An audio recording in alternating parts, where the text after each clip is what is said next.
में उपस्थित है जिला सुपौल के पिपरा प्रखंड में। हमारे साथ यहाँ के एक डॉक्टर साहब हैं, उनसे पूछेंगे इस तरीके से अभी जो है प्रखंड में जो है सभी डॉक्टर इलाज कर रहे हैं, चाहे हॉस्पिटल हो। और आप किस तरीके से मरीज को देखते हैं।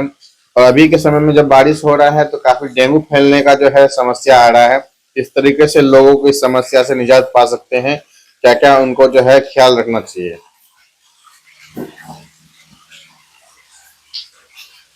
डेंगू से बचने का उपाय सबसे पहला है आप मच्छर से बचिए। और डेंगू में प्लेटलेट कम हो जाता है, जांच की सुविधा यहाँ पर नहीं के बराबर है। यहाँ पर कुछ पैथोलॉजी खोले हुए हैं कुछ लोग, लेकिन वो विश्वसनीय नहीं है। लेकिन जब नहीं रहने के कारण कहीं से हम लोग मंगवाते हैं, लाल पैथोलॉजी पटना से जांच करा के कभी कभी मंगवाते हैं, कुछ उनका यहाँ सेंटर्स है। और उसी के आधार पर कोई डायग्नोसिस थोड़ा मोड़ा होता है। कोई बड़े डायग्नोसिस की यहाँ व्यवस्था नहीं है मेरे क्लिनिक में, अगल बगल में भी नहीं है। हॉस्पिटल में सारी सुविधा है और सारी सुविधाओं के साथ वहाँ पर फिर भी वहाँ एम्बुलेंस की सुविधा है, एक्सरे की सुविधा है, टीबी के मरीज को देखा जाता है, एक छोटा पैथोलॉजी भी है और वहाँ पर लेबर की भी सुविधा है। उसके बाद टीबी का भी वार्ड है, लिप्रोसे का भी वार्ड है, करने के लिए सारे कुछ है। लेकिन सबसे बड़ा मुद्दा है जो हॉस्पिटल में डॉक्टर की घोर कमी है।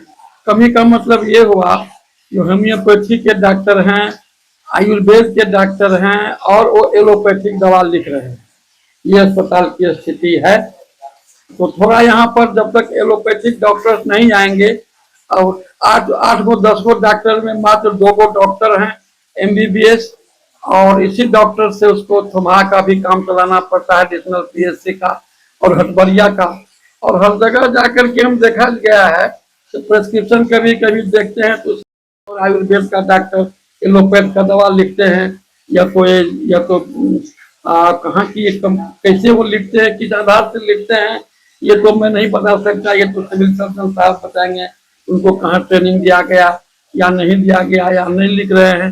लेकिन जहाँ तक मुझे जानकारी है तो अभी तक कहीं भी होम्योपैथिक और एलोपैथिक की दवा उपलब्ध नहीं है। कम से कम जैसे कि इसमें कम से कम ये दवाई तो होना चाहिए। हाँ, जब उस पद्धति के डॉक्टर हैं तो होम्योपैथी एलोपैथी का जो सिस्टम का मेडिसिन है वो अस्पताल में उपलब्ध नहीं है। लेकिन उस विभाग के एलोपैथिक के और होम्योपैथिक के डॉक्टर हैं और उनसे एलोपैथिक का दवा लिखाया, वो प्रिस्क्राइब करते हैं जो सिस्टम है। और उसकी तो जांच भी की जा सकती है कि जा करके तो पुर्जा बनता है, तो पुर्जा में किनका सिग्नेचर है, कौन दवा लिखते हैं, कैसे रोटेशन है। वैसे वहाँ एक डेंटिस्ट भी है, दांत का काम करते हैं यदा कदा। लेकिन उनके रिकॉर्ड को देखिए तो उसमें क्या वो लिखते हैं, कितना महीना में वो दांत निकालते हैं या नहीं निकालते हैं। आंख का ऑप्थेल्मिक असिस्टेंट में है।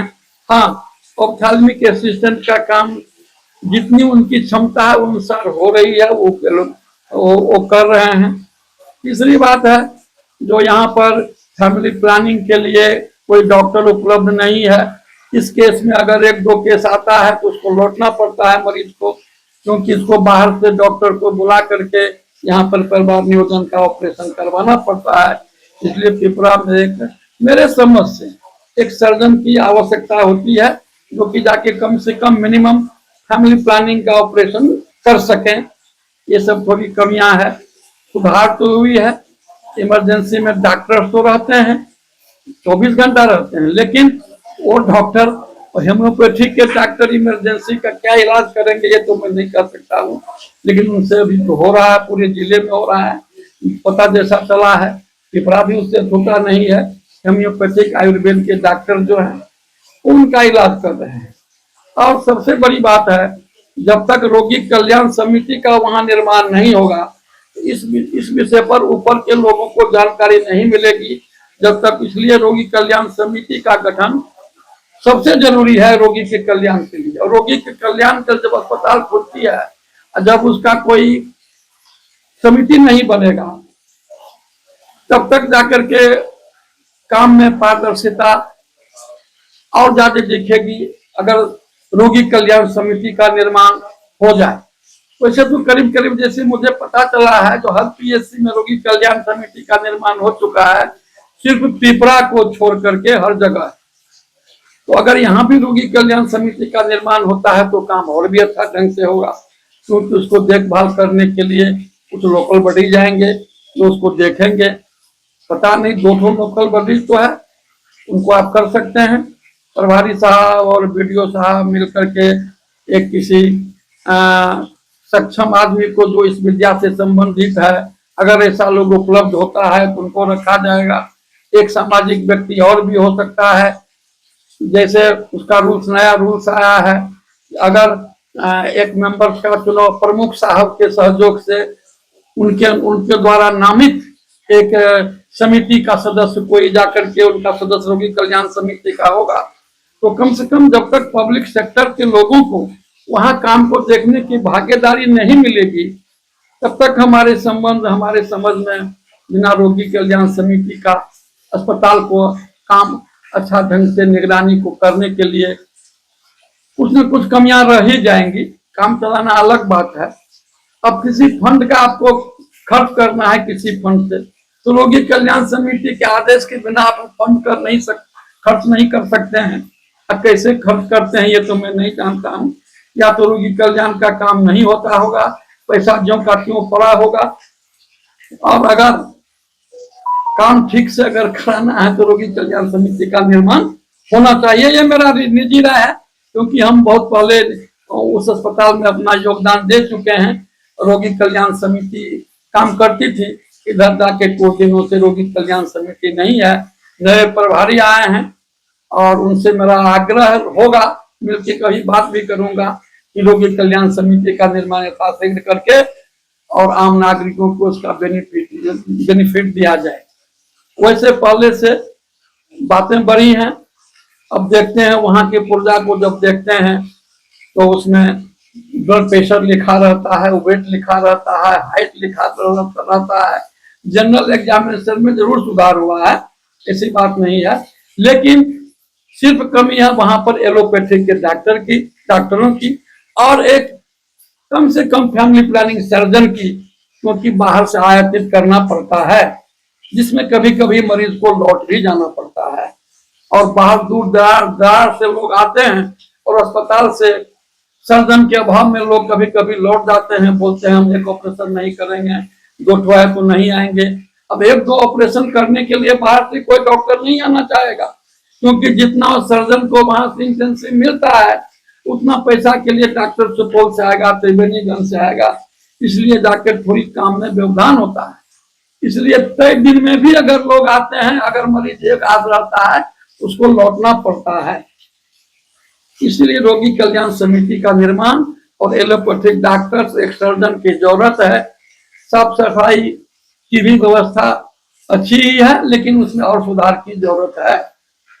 और हम तो देख रहे हैं जो डीएम साहब इनके कल्याण के लिए हाल में ही पदाधिकारी को बदले हुए हैं, और यहाँ के पूरे सेट को, जैसे मैनेजर है, अकाउंटेंट है, इस सब का ट्रांसफर हाल में ही हुआ है 1 महीना पहले। जब तक कुछ कमियां नहीं देखे होंगे तालमेल का या किसी चीज का, इतने भारी पैमाना पर बदलाव नहीं होता है। फिर और ठीक है, और मार्केट में तो जैसे लोग अपना प्राइवेट में इलाज कराते हैं, करते हैं, कोई खास केबरा में ज्यादा व्यवस्था प्राइवेट में नहीं है। जो भी काम होता है ज्यादा हॉस्पिटल से ही होता है। और ऐसे ही पिपरा की चिकित्सा सेवा है। यहाँ पर जैसे एक प्राथमिक सीएससी हो गया, उसके बाद थुमहा में एक एडिशनल पीएससी हो गया, हटबरिया में एक एडिशनल पीएससी है।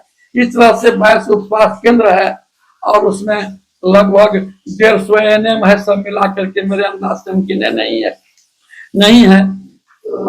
कुछ यहाँ पर और हर जगह जाकर के काम को सुचारू रूप से चलाना इतने कम डॉक्टरों के रहते कठिन है, और लोगों को एलोपैथिक सुविधा हर सेंटर्स पर एएनएम के द्वारा मिलती है।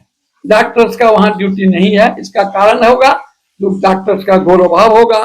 किसी भी सब सेंटर्स पर डॉक्टर की वीकली भी ड्यूटी नहीं है, और एएनएम के भरोसे सारे सब सेंटर चल रहे हैं। अभी यहाँ का यही व्यवस्था है, यही हमारा फोर्स है। 6 गो डॉक्टर है पिपरा अस्पताल में, उसमें कितने एलोपैथिक है, हेम्योपैथिक है, एक्यूरेट बीच में बदलता रहता है। बहुत दिनों से हॉस्पिटल नहीं गए हैं, हो सकता है संख्या में कुछ कमी ज्यादा रह गई, लेकिन यही यहाँ का मेडिकल फोर्स है इस ब्लॉक का। आप जो जैसे लगातार कहीं मरीजों के बीपी और शुगर या इलाज करते हैं, तो बीपी और शुगर लोगों को हो जाता है, तो कैसे इससे परहेज कर सकते हैं, किस तरीके से? देखिए, बीपी और ब्लड प्रेशर और शुगर, परहेज क्या करेंगे? पहले तो जानना पड़ेगा ब्लड प्रेशर के मैकेनिज्म को। और तो ब्लड प्रेशर का मैकेनिज्म, जहां तक हम लोग बात समझते हैं कि ब्लड प्रेशर बढ़ने का सबसे बड़ा कारण होता है कि पहला तो कारण का पता बड़ा मुश्किल से चलता है, तो उसको कहते हैं हम इसेंशियल हाइपरटेंशन। जिसका पता नहीं चलता है, सिर्फ ब्लड प्रेशर की दवा लोग खा लेते हैं। दूसरी बात है, जो ब्लड प्रेशर की जानकारी लोगों को देनी पड़ेगी सबसे पहले। सबसे बड़ी बात है ब्लड प्रेशर में, जो आपको अपना लाइफ स्टाइल चेंज करना पड़ेगा। दूसरी बात है डाइट चेंज करना पड़ेगा।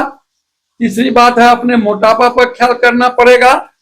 मतलब ये नॉन फार्माकोलॉजिकल पद्धति है, जो वेट को मेंटेन करिए, एक्सरसाइज करिए और ऐसा डाइट लीजिए जिसमें कि फैट की मात्रा कम हो, और आप वॉकिंग करिए और खाना में नियमतः खाना खाइए। चौथा है मेडिटेशन, मतलब दिमाग को स्थिर रखिए। पांचवा है अपने आप को स्ट्रेस से दूर रखिए, किसी चीज को टेंशन मत लीजिए। ये जो नॉन फार्माकोलॉजिकल मेथड है, ये बड़ी दिक्कत है। गुस्सा करने से, स्ट्रेस लेने से बॉडी में स्ट्रेस हार्मोन निकलता है, जिसको कि हम एड्रेनालिन कहते हैं और नॉरएड्रेनालिन कहते हैं। और ये दोनों चीज जो है सो हार्ट पर असर डालता है, हार्ट के रेट को बढ़ाता है, कॉन्स्ट्रिक्ट करता है ब्लड वेसल्स को, जिससे बीपी एकाएक बहुत ज्यादा बढ़ जाता है। इसलिए आदमी को कहा जाता है कि नॉर्मल जिंदगी जी लीजिए, माथे पर ज्यादा स्ट्रेस मत लीजिए, बैलेंस डाइट लीजिए और शरीर को थोड़ा एम्बुलेंट रखिए, चलते फिरते आप बैठे नहीं रहिए। जहां तक डायबिटीज की बात है, उसमें भी लगभग यही मैनेजमेंट है। सिर्फ डायबिटीज में ग्लूकोज का डाइट आप कम लें, जिसमें ग्लूकोज ज्यादा है, मीठा चीज है, खास करके सब्जी है, आलू मत खाइए, ग्रीन वेजिटेबल्स खाइए, फल खाइए, छाली निकाला हुआ दूध खाइए, हरी सब्जी खाइए, साबुत अनाज खाइए। तो इस सब से आपका शुगर कम होता रहेगा। और कम से कम आपको ऐसा चीज खाना चाहिए जिसका कि एक लिमिट टाइम हो, ये मेंटेन रहे। जहां तक दवा की बात है, तो दवा बहुत तरह के हैं, लेकिन इसमें थोड़ा प्रॉब्लम्स है और हमें नहीं पता है, जो बिना एनाटॉमी को पढ़े हुए जो ब्लड प्रेशर क्यों क्रिएट होता है, ब्लड शुगर क्यों क्रिएट होता है। ये सब इंडोक्राइनल डिजीज भी है, और इसलिए इंडोक्राइनोलॉजी का ज्ञान कितना लोगों को है। लेकिन दवा तो खुले बिकती है, लोग अपने मन से कुछ दवा का नाम बेच लेते हैं। और हर दवा को ब्लड प्रेशर कम करने का तरीका अलग अलग है, उसको बांटा गया है। सेंट्रल एक्टिंग ब्रेन बहुत ऐसा दवा है जो मस्तिष्क को कंट्रोल करके शुगर को या ब्लड प्रेशर को कम करता है। बहुत ऐसा दवा है जो पेंक्रियाज को इंसुलिन कभी कभी कम निकलती है, इंसुलिन को डाला जाता है, जो शुगर को, जिसकी कमी से शुगर लोगों को डायबिटीज हो जाता है। तो हमें ऐसी दवा डालना चाहिए जो पैंक्रियाज से इंसुलिन को निकाल सके और ब्लड वेसल्स में डाल सके और शुगर वाला भोजन कम करें। तो ऐसी दवा को विभिन्न ग्रुप में बांटा गया है, जैसे बिब्यानाइट्स है। दूसरी बात है जाकर के ये आपको सल्फोनेलुरिया ग्रुप की दवाएं हैं। लेकिन लोग दो दवा का नाम तीन जान रहे हैं, मेटफॉर्मिन, और अपने मन से दवा लेके खा रहे हैं। दवा कोई दुकानदार के मदद से खा रहे हैं। हार्ट का जो पेशेंट है, उसको जब हार्ट में दर्द होने लगता है तो सोचता है गैस हो गया, तो डायबिटीज की दवाई ले लेता है। तो हार्ट के पेशेंट को मतलब कौन सा सलाह देना चाहिए? पेशेंट जो है ना, तो हार्ट के पेशेंट की जहां तक बात है, हार्ट का पेशेंट का मुख्य कारण होता है ब्लड प्रेशर, और ब्लड प्रेशर ब्लड शुगर से भी बढ़ जाता है। शुगर जब बन के, और लिपिड से भी, लिपिड और शुगर दोनों मिल करके आर्टेरियोस्क्लेरोसिस और एथेरोस्क्लेरोसिस पैदा करता है खून की नली में, और बीपी को बढ़ाता है। बीपी जब बढ़ता है तो हार्ट का प्रॉब्लम क्रिएट होता है, और उतना ही नहीं, वो किडनी को भी खराब करता है, और वो जाकर के आपको ब्रेन में स्ट्रोक भी पैदा करता है। ब्लड प्रेशर, तो ब्लड प्रेशर अभी दुनिया में लोगों के मरने का सबसे बड़ा डेवलप्ड कंट्री में अपनी भूमिका निभा रहा लोगों है। को देखते हैं, एक्सरसाइज भी करते हैं, फिट भी रहते हैं, फिर भी हार्ट अटैक आ रहा है। युवाओं में बहुत ज्यादा आ रहा है अभी। सिर्फ एक्सरसाइज से नहीं होगा। एक्सरसाइज आप कब करते हैं? जब आपको बीमारी हो रही है। लेकिन एक्सरसाइज शुरू से किया जाए, लाइफ को संतुलित रखा जाए, संतुलित आहार लिया जाए, तो फिर कोई दिक्कत होने की संभावना नहीं है। लेकिन जब बीमारी हो जाती है, उससे बीमारी आगे नहीं बढ़ेगी, लेकिन बीमारी छूटेगी नहीं एक्सरसाइज से। जितना हो चुका है उससे आगे बीमारी नहीं जाएगी। लेकिन अगर वो ज्यादा हो चुका है तो सिर्फ एक्सरसाइज से काम नहीं चलेगा। आपको डाइट भी उस तरह से लेना पड़ेगा, और मेडिकेशन भी लेना पड़ेगा, और लाइफ स्टाइल चेंज करना पड़ेगा, ब्लड प्रेशर में, ब्लड शुगर में, और लिपिड प्रोफाइल में। देख रहे हैं आजकल किडनी में स्टोन बहुत ज्यादा प्रॉब्लम आ रहा है, युवाओं में बहुत ज्यादा स्टोन निकलता है, और लीवर की भी समस्या बहुत ज्यादा हो रही है, जल्दी जल्दी पेट खराब हो जा रहा है, और खाना ढंग से पच नहीं पा रहा है। तो लीवर की समस्या मुख्य मुद्दा खान पान का है। लीवर जो है सो बॉडी का केमिकल फैक्ट्री है। जितना भी प्रोटीन बनता है शरीर में यूजफुल चीज के लिए, उसमें लीवर का बहुत बड़ा रोल है। जितना भी जाकर के ब्लड में प्रोटीन है, सीरम प्रोटीन है, सीरम प्रोटीन खास करके वो सब जाकर के बनाता है, प्रोटीन फैक्टर बनाता है लीवर। और लीवर के सेल्स में अगर दिक्कत होगी, लीवर का सेल्स काम नहीं करेगा, तो डिटॉक्सिफाई हमारा ब्लड नहीं होगा, और जो गंदगी जाकर के बिलिरुबिन बाहर निकलता है, वो जाकर के पैखाना और पेशाब के माध्यम से नहीं निकलेगा, और नहीं निकलेगा तो हमें तरह तरह की बीमारी हो जाएगी। डाइजेशन पर भी असर पड़ेगा, ब्लड प्रेशर भी पर भी असर पड़ेगा, और जब सिरोसिस डेवलप कर जाएगा तो जाकर के फिर उसका रिकवरी का चांस कम रहता है, और वो भी खान पान की बीमारी से होती है। कुछ तो इन्फेक्शन से भी होती है, खान पान से भी होती है, वायरस से भी होती है, बैक्टीरिया से भी होती है। खास करके जॉन्डिस एक बहुत बड़ी बीमारी है, और जॉन्डिस उसको हेपेटाइटिस बोलते हैं, लीवर का इन्फ्लेमेशन करते हैं। इसमें तरह तरह की बीमारी की संभावना लीवर में होती है। किडनी स्टोन मतलब क्या होता है? किडनी स्टोन कुछ नहीं है। किडनी स्टोन ऑक्सलेट नाम का, जो अगर ज्यादा देर तक ज्यादा ऑक्सलेट भोजन आप करेंगे तो ऑक्सलेट का जब कंसंट्रेशन बढ़ जाएगा तो पत्थर का रूप धारण कर लेता है। वो तो प्रेसिपिटेशन रिएक्शन है, वो तो हम लोग केमिस्ट्री में पढ़ते हैं कि किसी चीज का संतृप्त घोल बनाते हैं, उसको अति संतृप्त अगर हम कर देते हैं वो ठोस का रूप धारण कर लेता है।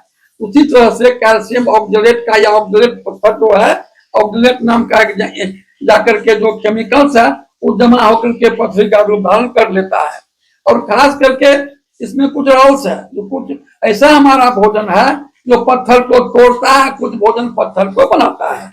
इसलिए आप देख रहे हैं, जैसे आपका ये पालक हुआ, ये गोभी हुआ, बंधा गोभी हुआ, नहीं मूली गाजर किसी मामले में बहुत अच्छा भोजन है।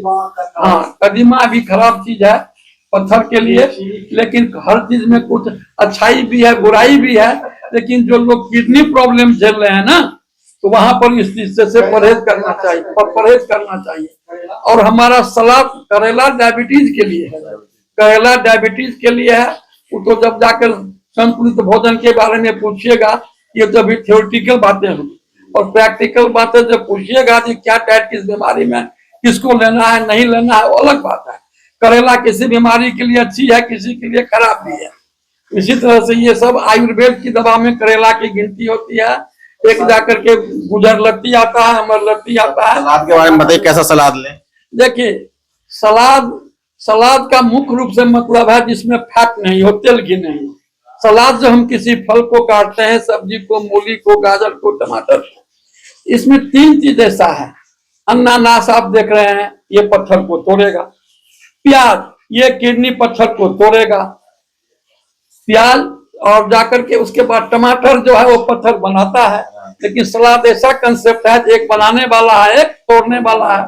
खीरा वो भी बनाएगा, सलाद में रहता है, उसको हम लोग केला से तोड़ते हैं। कुल्थी के पानी है, पत्थर को गलाता है।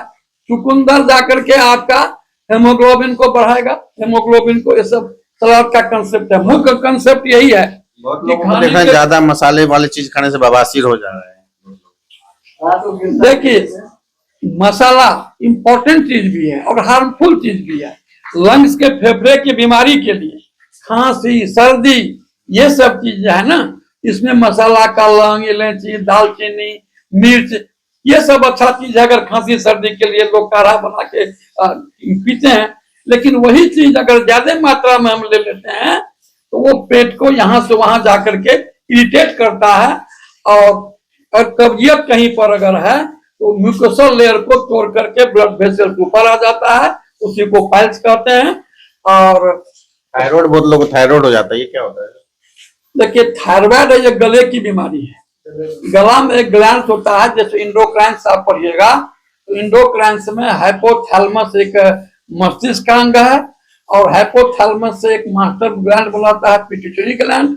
उसमें 8 तरह के हार्मोन होते हैं।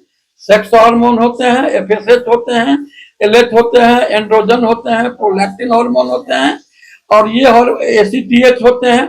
और कॉर्टिजोल हार्मोन भी एसीटीएच का ही एक उदाहरण है। डिटेल में मैं क्या बताऊं आपको। नमक का कमी हो सकता है। नमक का, हाँ, नमक की कमी हो सकती है। नमक की कमी को पूरा करने के लिए शरीर में ही मैकेनिज्म है।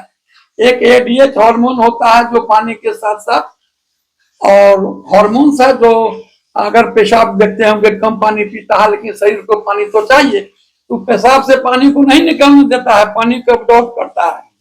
हाँ, इसलिए कम से कम 1.5 लीटर पानी पीना चाहिए। अगर आधा लीटर से कम पानी आएगा तो बॉडी में 24 घंटे में जितना आपका दूषित पदार्थ बनता है वो नहीं निकल पाएगा।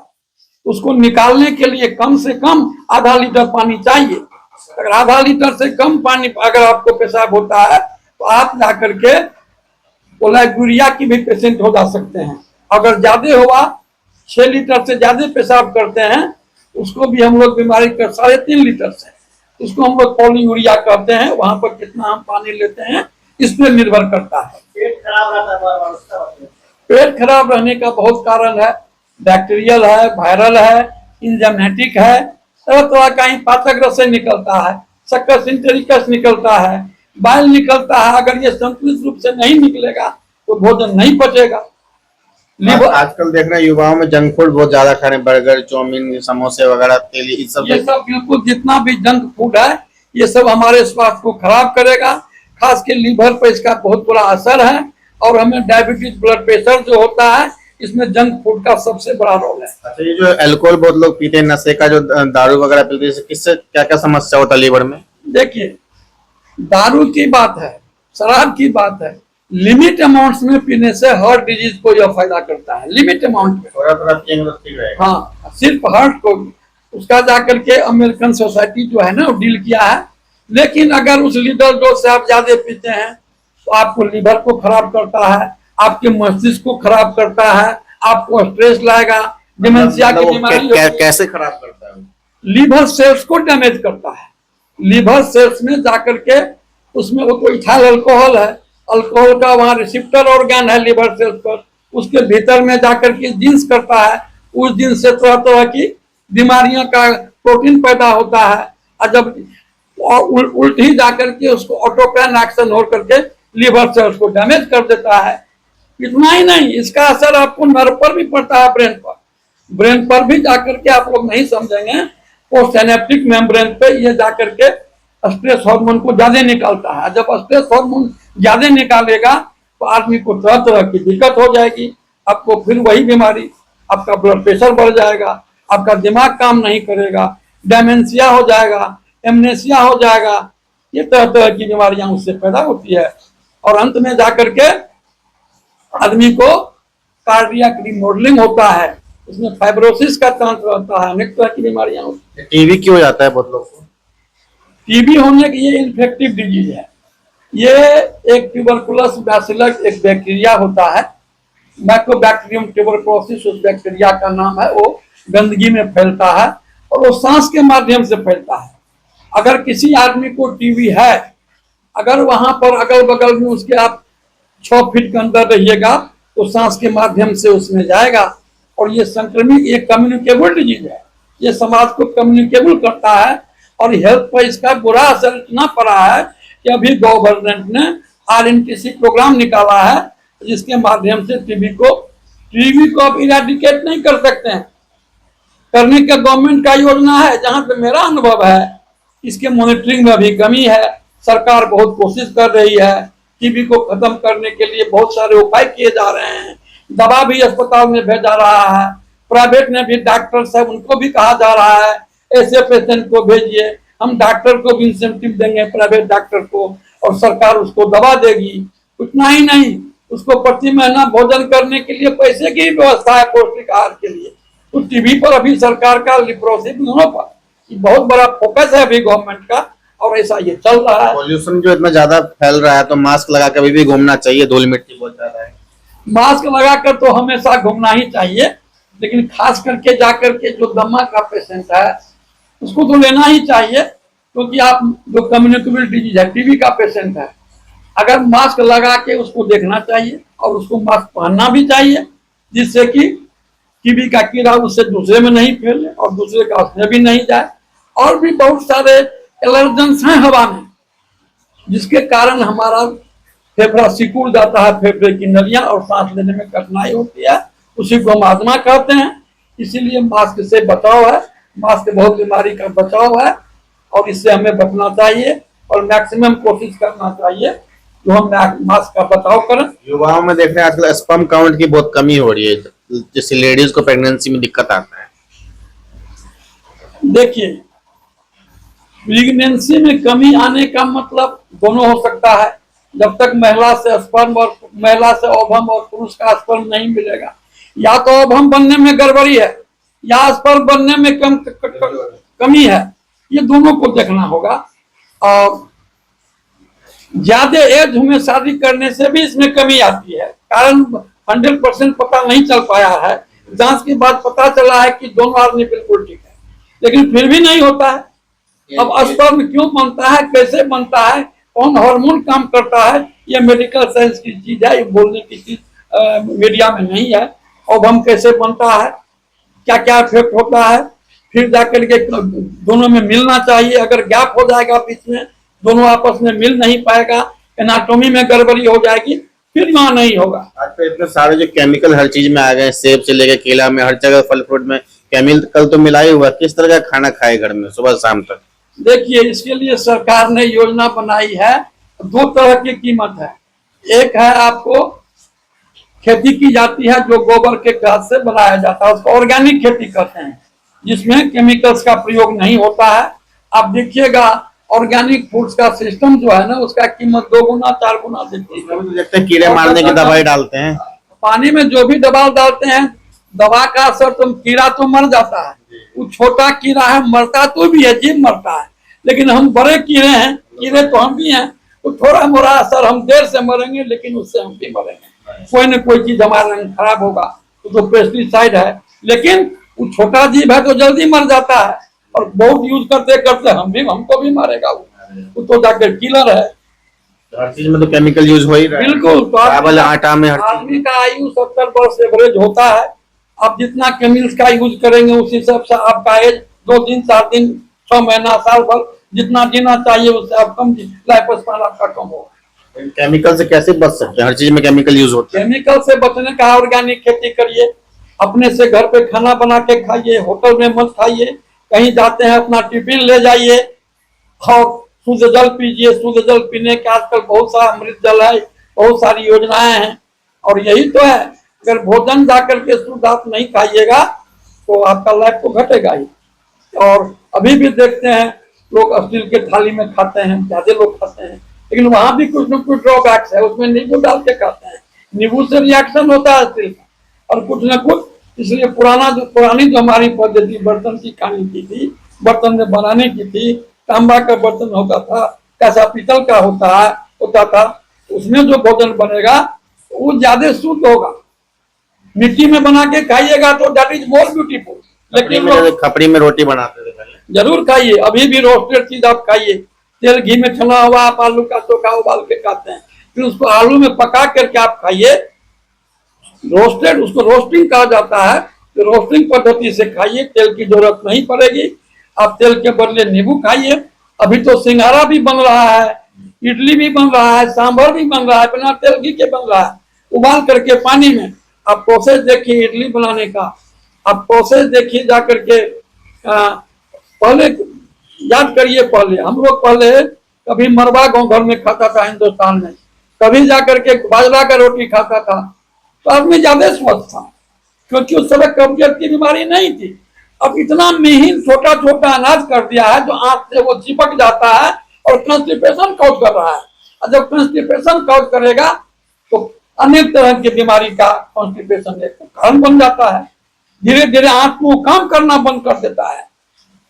उसमें जो नर्वस सिस्टम का मैशनरी का जाल बिछा हुआ है उसको जाम कर देता है। आपको कॉन्स्टिपेशन हो जाएगा, आपको पेशाब में दिक्कत होने लगेगी। डाइट की वजह से बाल भी उड़ सकते हैं, खराब डाइट से। अभी तक बाल क्यों उड़ती है इस संबंध में जानकारी अभी तक डॉक्टरों को नहीं पता चल सका है। रिसर्च गोइंग ऑन, अभी रिसर्च इस पे चल रहा है, इसकी परफेक्ट जानकारी नहीं है। नहीं तो दवा देके हाँ बाल को बचाया जा सकता है, उगे हुए बाल को। आंख वगैरह कमजोर होना जैसे तो विटामिन की कमी से होती है ना। अब ज्यादा एज भी हो जाने से आंख का लेंस है वो पुराना हो गया, उसको एक्स्ट्रा लेंस लगाना पड़ता है। ये चश्मा क्या है, एक्स्ट्रा लेंस ही है। इसलिए वो तो आंख की बीमारी होती है, बिल्कुल एज के आधार पर होती है। कुछ शुगर के कारण से होता है, कुछ अल्कोहल के कारण से आंख की बीमारी होती है और अंधापन आ जाता है। ये शुगर और अल्कोहल आंख खराब होने का एक बहुत बड़ा कॉज है दोनों चीज। दिन में कितना कैलोरी लेना चाहिए पूरे दिन में? ये वेट पर निर्भर करता है ना, आपका वेट कितना है। एवरेज आप 1700 कैलोरी लीजिए, 2200 कैलोरी लीजिए। कैलोरी में किस तरह का डाइट लें? सुबह चावल रोटी? आप जाकर के जितना खाते हैं ना उसका 65% आप कार्बोहाइड्रेट ले लें, बाकी प्रोटीन। हाँ 20% जाकर के आप प्रोटीन ले लें और 10% आप फैट खा लें। ये आपका संतुलित डाइट आहार है। अब 60% आपको किस भोजन में मिलेगा, कितना चावल में मिलेगा, कितना रोटी में मिलेगा, उस हिसाब से खाइए। प्रोटीन जैसे दाल हो गया, मांस मछली हो गया, 20% लीजिए।